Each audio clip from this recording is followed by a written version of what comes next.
The wind screamed across the frozen plains of Kepler 442b. Like a wounded animal, and Marcus Cole sat alone in his small shelter, listening to the storm. Try to tear his home apart. He had built this place with his own hands 5 years ago when he first arrived on this frozen world at the edge of human space, and he had chosen this planet because nobody else wanted it. And because he wanted to be left alone, Marcus was 62 years old, and he had spent 30 of those years as a soldier in the Terran Defense Corps, and he had fought in 3 different wars against 3 different alien species, and he had watched too many friends die, and he had killed too many enemies to count. Now he just wanted silence and snow and the cold empty beauty of a world where nobody would bother him. The blizzard outside was the worst he had seen in all his years on this planet, and the temperature had dropped to minus 80 degrees, and the winds were moving at 200 kilometers per hour. And even his reinforced shelter was shaking under the assault. Marcus sat by his thermal generator with a glass of synthetic whiskey in his hand, and he watched the flames dance behind the protective screen, and he tried not to think about the past.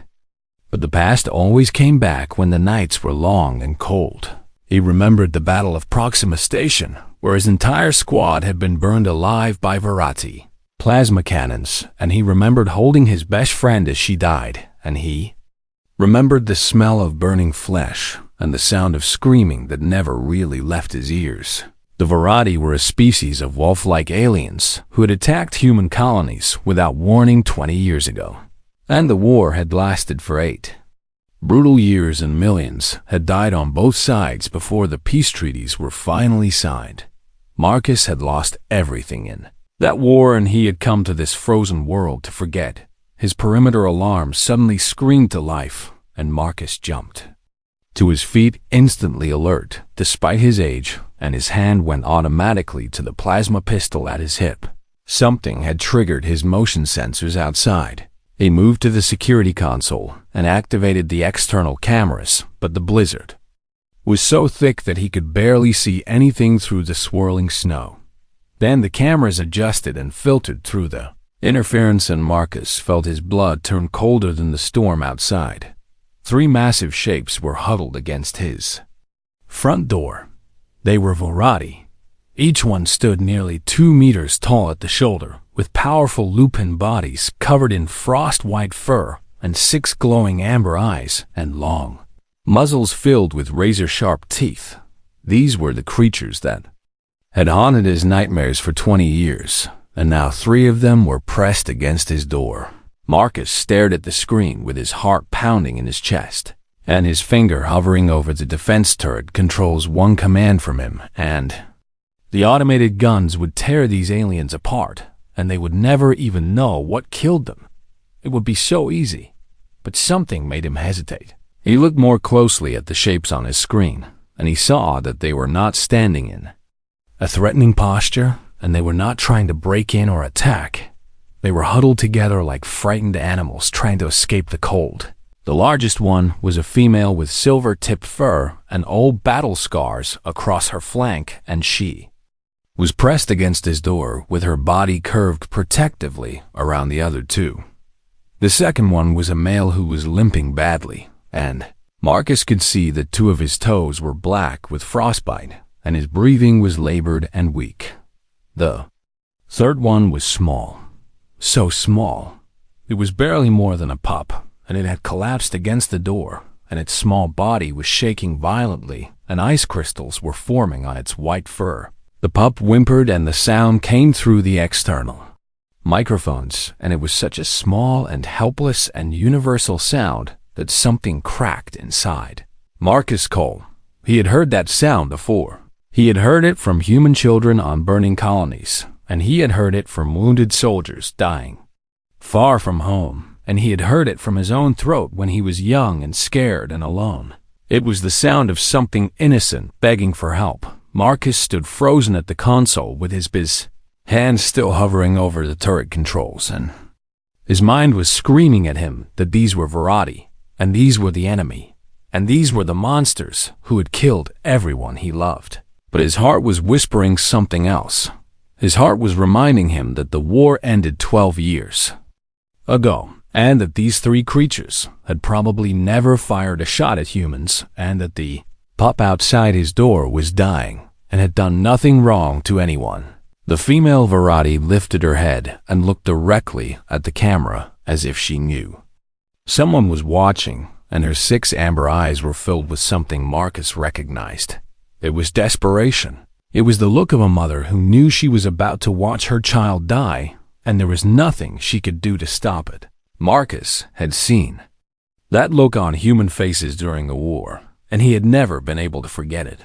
He closed his eyes, and he thought about all the reasons he should let them freeze, and he thought about his dead friends and his burning colonies and his decades of pain and hatred. Then he thought about the pup and the whimper and the desperate eyes of a mother.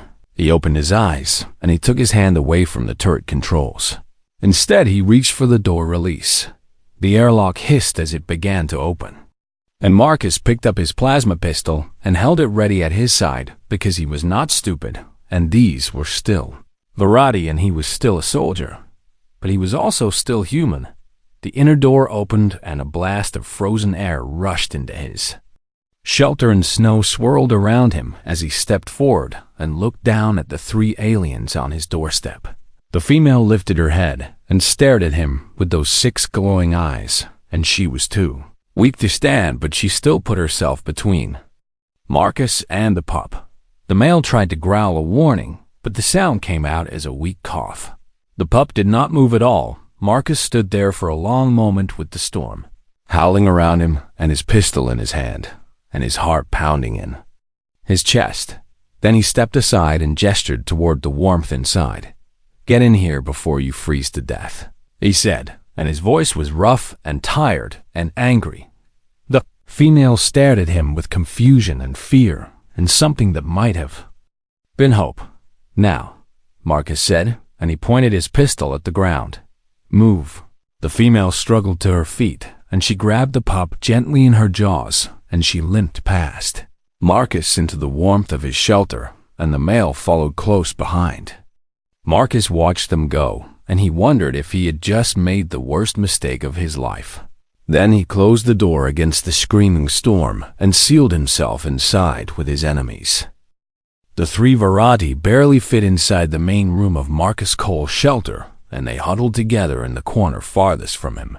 With their wet fur steaming in the warmth of the thermal generator, Marcus stood by the door with his plasma pistol still in his hand, and he watched them carefully for any sign of aggression, but they did not attack. They simply waited. The female was the first to recover, and she lifted her massive head and fixed all 6 of her amber eyes on Marcus with an intensity that made his skin crawl. She was beautiful in a terrifying way, with her silver-tipped white fur and her powerful muscles and her long, curved claws that could tear through steel plating.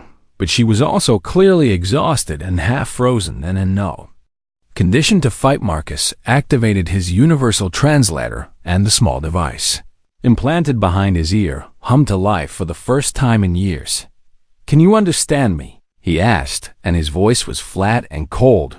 The female tilted her head, and then she spoke in the growling, rumbling language of her people, and the translator converted her words into flat, synthetic English. "Human soldier," she said, and her voice was deep and rough. "You smell of old wars and blood and pain, and you have killed many of my kind, and yet you do not kill us now, and this confuses me." Marcus said nothing. "Why do you open your door to enemies?" the female continued. "Why do you let us into your den when you could have let the cold take us? Ask me again." "After you have thought out," Marcus said, and he gestured with his pistol toward the thermal generator. "I might change my mind." The female made a sound that might have been a laugh or might have been a growl, and she slowly moved closer to the warmth. And the male followed her with his injured leg dragging behind him. The pup still had not moved. Marcus watched as the female gently placed the small body next to the heat and began licking the ice from her fur with long, careful strokes of her tongue. The pup was breathing, but only barely, and her small chest was rising and falling in shallow, rapid movements. She needs more than warmth, Marcus said, and he surprised himself by speaking. She needs fluids and nutrients and rest. The female looked up at him with something like surprise in her eyes. You know about caring for the young of my species? She asked. I know about hypothermia, Marcus said. It works the same way in most species, and your pup is in bad shape. He walked to his storage unit and pulled out a container of nutrient paste that he kept for emergencies, and he also grabbed a bowl and filled it with warm water. The female watched him with those 6 unblinking eyes as he approached, and she tensed as if preparing to fight.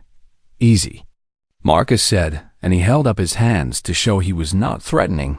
This is food and water for your pup. He placed the bowl and the container on the floor, and then he stepped back to give them space. The female hesitated for a long moment, and then she dipped her nose into the water and sniffed, and she must have decided it was safe because she began gently coaxing the pup to drink. Male had not spoken yet, and he was lying on his side with his eyes half closed, and his breathing was labored.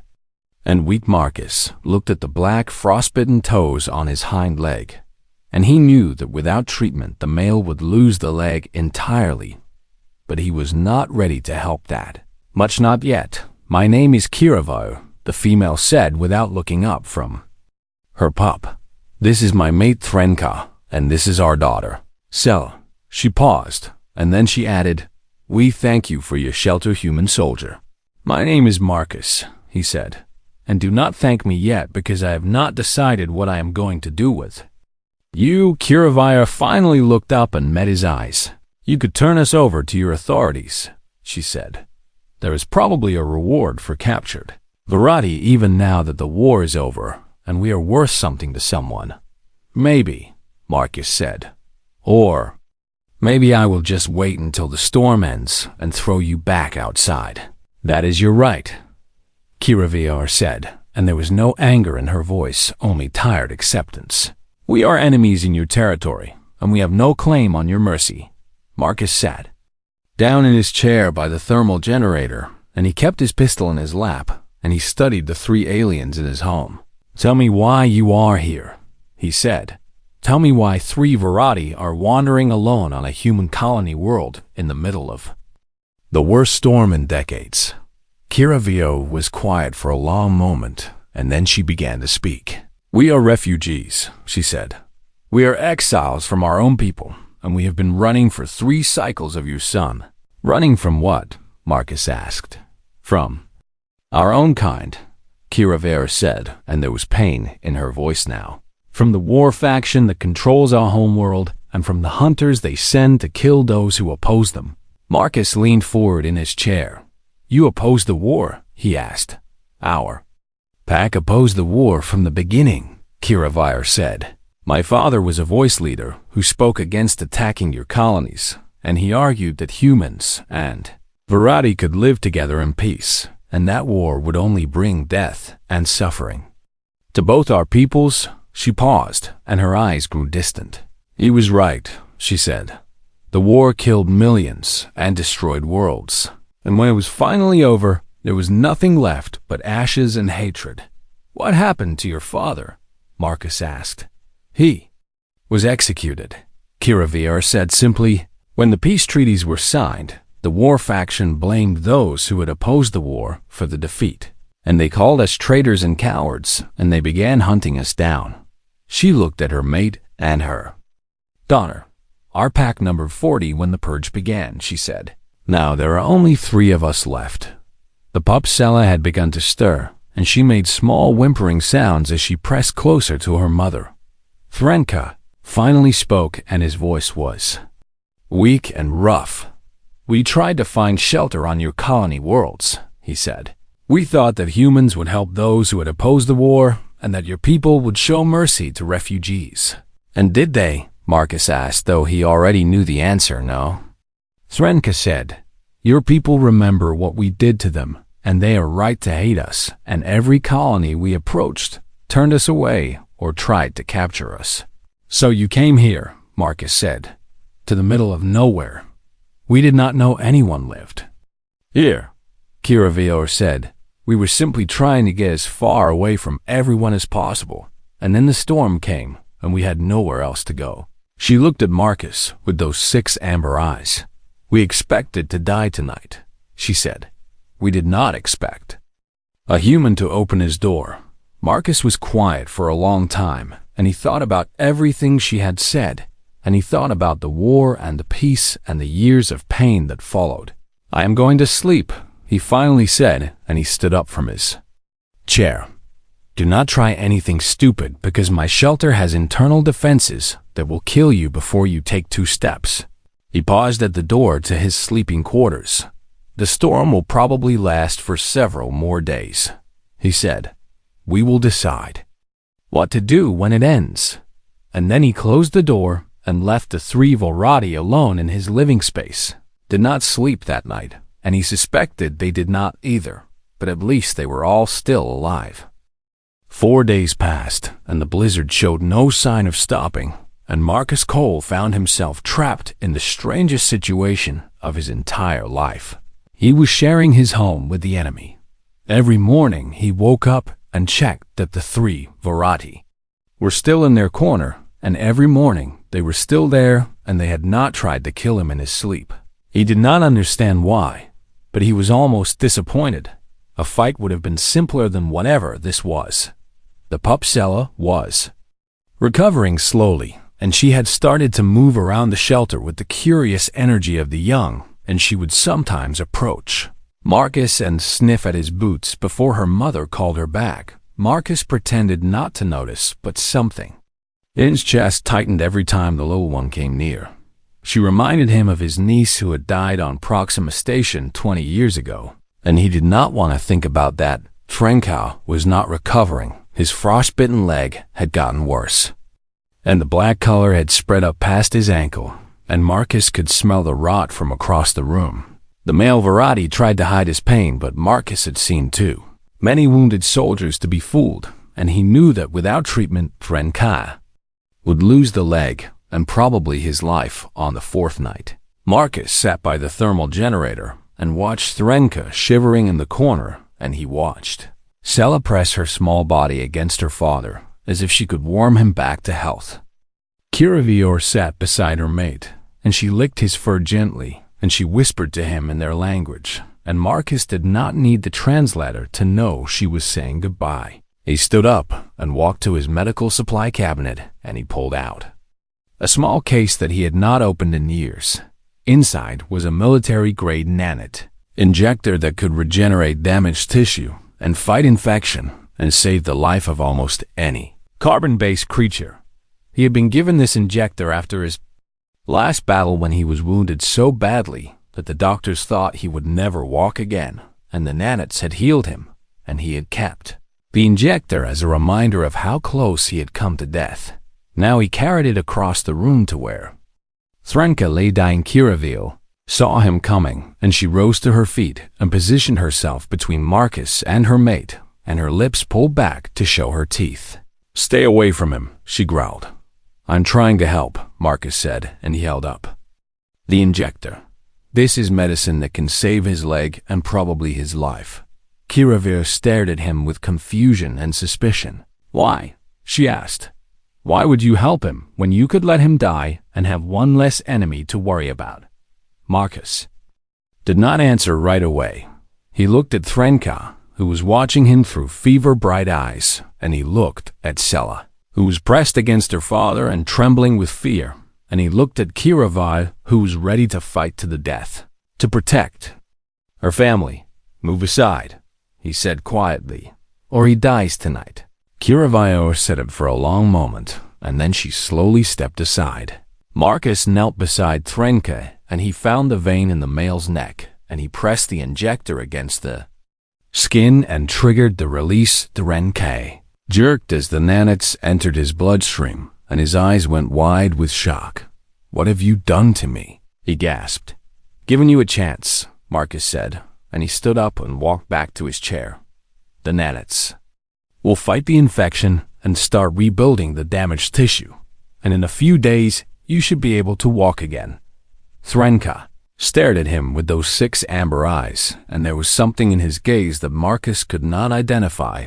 "Why, duh?" Mayo asked, and his voice was barely a whisper. "We burned your nesting worlds, and we killed your pack-kin, and we took everything from you." Marcus sat down heavily in his chair, and he suddenly felt every one of his 62 years. "You were not there," he said. "You told me you opposed the war from the beginning, and that means you did not burn my colonies or kill my friends." "Does that matter?" Threnka asked. "We are still Varati, and our people did those things, and the blood is on all of us." "Maybe," Marcus said, and he was quiet for a long moment. "But I have spent 20 years hating your kind, and it has not brought back anyone. I lost, and it has not healed any of my wounds, and it has only made me tired and bitter and alone." He looked at the small pup, who was watching him with wide, curious eyes. "Nothing absolves blood," he said, "but we can choose what happens next, and I am choosing not to let you die."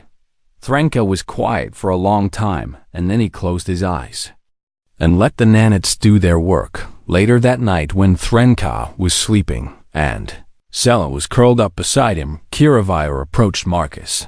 She moved slowly and carefully so he would not see her as a threat, and she sat down on the floor a few feet away from his chair.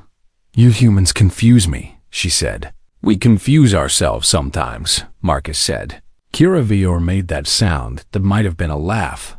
"The war leaders told us that humans were weak," she said. "They said your mercy was a flaw in your design, and that you would be easy to conquer, because you could not sustain hatred long enough to fight a real war." "How did that work out for them?" Marcus asked. "Not well," Kiravire admitted. "You fought harder than any species we had ever encountered, and you would not surrender, no matter how many of you we killed, and in the end, you broke our fleets and forced us to accept peace." She tilted her head and studied Marcus with those 6 amber eyes. "I do not understand how a species can be so violent in war and so kind in peace," she said. "It makes no sense to me." Marcus thought about her question, and he thought about his years of fighting and his years of solitude, and he thought about the moment he had decided to open his door. "We are not complicated," he said finally. "We just refuse to let the worst parts of us win forever, and we fail at it sometimes, and we fail a lot actually, but we keep trying." "Why?" Kiravio asked. "Why keep trying when it is easier to hate?" "Because hate is a poison," Marcus said, "and I have been poisoned for 20 years, and I am tired of it." Kiravio was silent for a long moment. "My father used to say something similar," she said quietly. "He said that hatred was a fire that burned the one who carried it more than the one it was aimed at." "Your father was a wise man," Marcus said. "He was," Carvor said, and there was grief in her voice. "And they killed him for it." Marcus did not know what to say to that, so he said nothing. They sat together in silence as the storm raged outside, and somewhere in that silence something changed between them. They were not friends, not yet, but they were no longer enemies either. On the 7th day, the blizzard finally broke, and Marcus Cole woke to a silence that seemed almost unnatural after a week of howling winds. He rose from his bed and walked into the main room and found the 3 Varati already awake and staring at the windows. Drenkas was standing on his own legs for the first time since they had arrived, and the nanits had done their work well, and his frostbitten foot was almost fully healed. Sela was bouncing around the room with the energy of a pup who had been trapped inside for too long, and she kept running to the windows and pressing her nose against the glass. Giravar stood in the center of the room and watched Marcus with an expression he could not read. "The storm has ended," she said. "I noticed," Marcus said. "Then we should leave," Kiravir said. "We have stayed too long in your den and brought you too much trouble already." Marcus was about to respond when his long-range sensors suddenly began screaming. He moved to the console and his blood went cold when he saw what the sensors had detected. A ship was entering the atmosphere, and it was coming in fast and hot, and it was heading directly for his location. The ship was Varadi military configuration. No, Kiravar whispered. And she had moved to stand beside Marcus, and she was staring at the screen with horror in her eyes. They found us. Who found you? Marcus asked, though he already knew the answer. Hunters, Kiravar said. A kill pack sent by the war faction to finish what they started and to make sure no one escapes. She turned to Marcus and grabbed his arm with desperate strength. You must let us go, she said. We will run and lead them away from your den, and they want us, not you, and if you stay inside, they will ignore you. Marcus looked at her for a long moment. Then he pulled his arm free and walked to his weapons locker. What are you doing? Kiravio asked Marcus. Opened the locker and began pulling out weapons that he had not touched in years. There was his old military plasma rifle and his combat shotgun and his bandolier of thermal grenades and his reinforced body armor that still fit after all this time. I am getting ready for a fight, he said. This is not your fight, Kiravar said, and she was almost shouting now. These hunters are trained killers, and there will be at least 6 of them, and you are one old human against the Varadi war pack. Marcus turned and looked at her, and there was something in his eyes that made her step back. I did not survive 3 wars by running from a fight, he said, and I did not spend the last week keeping your family alive just to watch them get slaughtered on my doorstep. He threw a plasma pistol to Threnka, who caught it with reflexes. That surprised them both. Do you know how to use that? Marcus asked. Threnka looked at the weapon and then looked at Marcus. I was a warrior before I was a voice for peace, he said. I know how to fight. Good, Marcus said, because we are going to need every gun we have. The ship landed 200 meters from the shelter, and Marcus watched on his screens as 6 Varadi hunters emerged. They were larger than Kiravar and Thrente, and they wore combat armor that covered their vital organs. And they carried plasma rifles and shock blades, and they moved with the confident grace of professional killers. The leader was a massive male with black fur and a scar that ran across all 6 of his eyes, and he stood in front of the shelter, and he lifted his head and howled. The sound was a challenge and a death sentence. Kiravar, daughter of the traitor, the leader called out, and his voice was amplified by speakers in his armor. Come out and face your punishment, and perhaps we will make your death quick. Marcus moved to the window, and he looked at the 6 hunters, and he calculated the odds in his head. They were not good, but he had faced worse odds before, and he was still alive. Stay here with Sela, he said to Kiravar. Protect your daughter no matter what happens. Then he opened the door and stepped outside.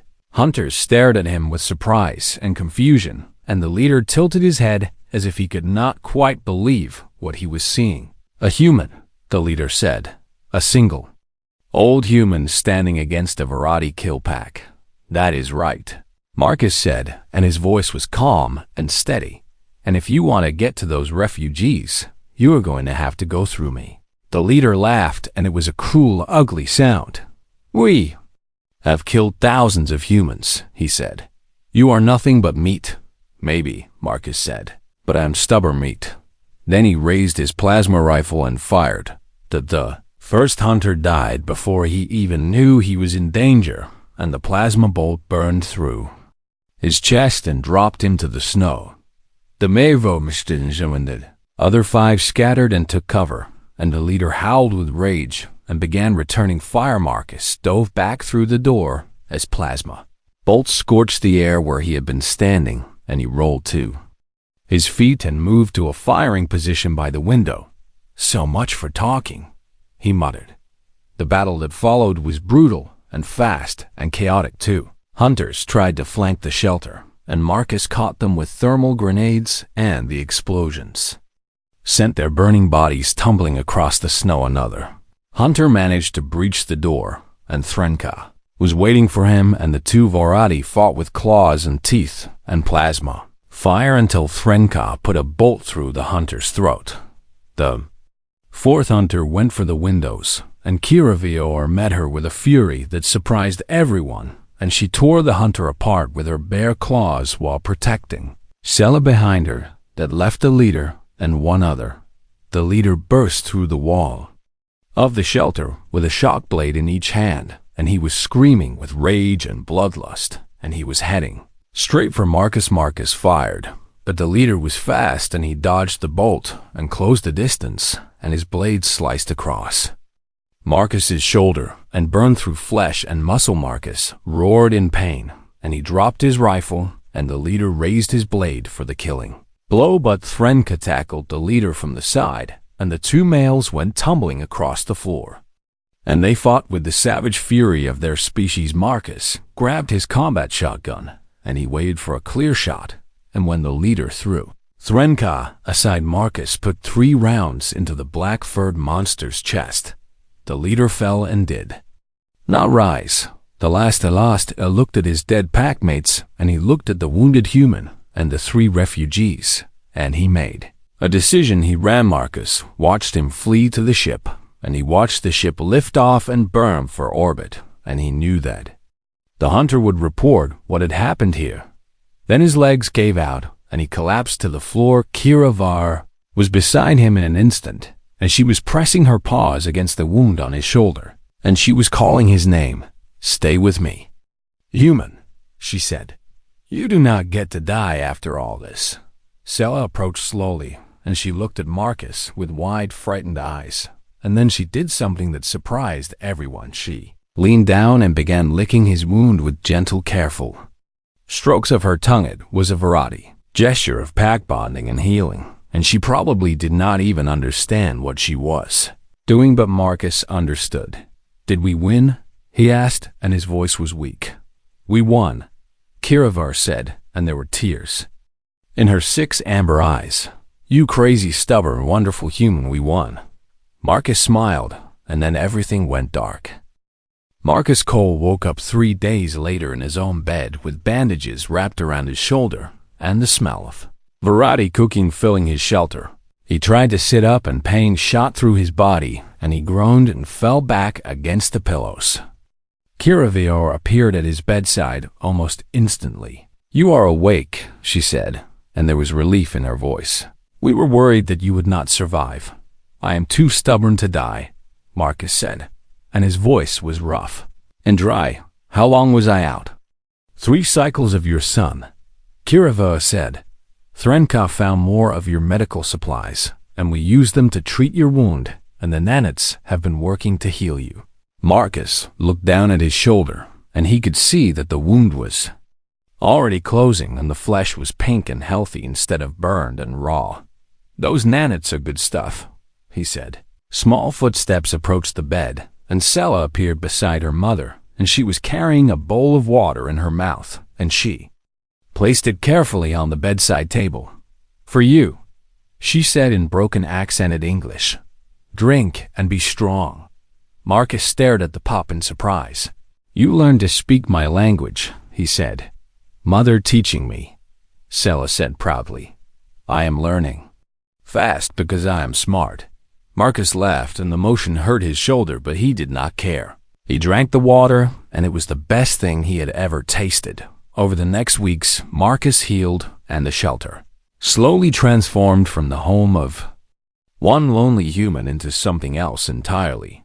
Threnka repaired the damage from the battle, and he proved to be surprisingly skilled with human technology, and he made improvements that Marcus had never thought of. HFY took over the cooking, and she created meals that combined Vorati traditions with the supplies Marcus had stored, and the food was strange, but it was warm and filling, and it brought them together around the table every night. Sela grew stronger and bolder every day, and she followed Marcus everywhere and asked him endless questions about humans and Earth and the stars, and slowly, without really meaning to, they became a family. Word of what happened spread across the colony networks, and the story of a human veteran who had fought alongside Varati refugees against their own kind captured the imagination of both species. Some called Marcus a traitor, and some called him a fool, and some said he should be arrested for harboring enemies of humanity. But Others called him something else. They called him a bridge. They called him a beginning. Within 6 months, other refugees began to arrive at the frozen world. First came more Virati, who had opposed the war and who had heard that there was a place where they could be safe and where a human would stand beside them. Then came humans who were curious or sympathetic or simply tired of the hatred that had defined their lives for 2 decades. Marcus watched his solitary shelter expand into a small settlement, and he watched Virati and humans working side by side to build homes and grow food and create something that had never existed before. He did not know what to call it, but it felt like hope. One evening, as the twin suns set over the frozen plains, Marcus sat on the porch of his original shelter and watched the settlement coming to life around him. Lights flickered on in a dozen buildings, and the sound of voices filled the air, and somewhere in the distance he could hear children playing, Virati pups and human children running together and laughing together as if the war had never happened. HFY came and sat beside him, and her silver-tipped fur was gleaming in the fading light, and she looked healthier and happier than he had ever seen her. "The others of my kind still do not understand humans," she said. "They ask me to explain how a species can be so violent in war and so generous in peace." Marcus thought about her question, and he watched a group of Virati hunters who had defected from the war faction learning to farm beside human settlers who had lost family in the war. "We are complicated," he admitted. "We can be cruel and we can be kind, and sometimes we are both at the same time, and even we do not understand ourselves. But you keep trying." HFY said, "Even when it would be easier to hate, you keep trying to be better." "That is all anyone can do," Marcus said. "Keep trying and hope that the good parts of us win more often than the bad parts." Sela came running up to the porch, and she was bigger now, and her English was almost perfect, and she was wearing a necklace that she had made from stones and metal scraps. "Father Marcus," she called out, and she bounded up the steps and pressed her body against his legs. "Mother says dinner is ready, and Threnka made his special stew, and you have to come now before it gets cold." Marcus looked down at the young Virati, who called him father, and he felt something warm spread through his chest. He had come to this frozen world to be alone and to forget and to wait for death. Instead, he had found a family and a purpose and a reason to keep living. He reached down and scratched Sela behind her ears. The way he had learned, she liked. "Tell your father I will be there in a minute," he said. Sela bounded back into the shelter, and Marcus looked at HFY. "Thank you," he said. "For what?" she asked. "For not letting me stay alone," he said. "For giving me a pack when I thought I did not want one."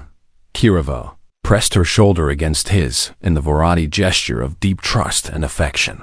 "You opened your door during a storm," she said. "You let us in when you had every reason to let us die, and everything that has happened since then is because of that one choice." She paused, and her 6 amber eyes reflected the fading light of the twin suns. "Perhaps that is the most human thing of all," she said. "The ability to choose kindness when hatred would be easier, and the stubborn refusal to let the darkness win." Marcus smiled, and he stood up and offered his hand to HFY. "Come on," he said. "Let us go have dinner with our family." They walked into the shelter together, and the door closed behind them, and the sound of laughter and conversation spilled out into the frozen night. And across the galaxy, the story of the human veteran and the Virati refugees continued to spread, and it planted seeds of hope in hearts that had known only hatred for far too long. Humanity was not great because they were the strongest or the smartest or the most ruthless. They were great because they could look at their enemy frozen and dying and desperate, and they could choose to open the door anyway. And in doing so, they proved that even after the darkest wars, there was still a chance for peace. There was still a chance for family. There was still a chance for love. And that was something the galaxy had never seen before. That was something worth fighting for. That was hope.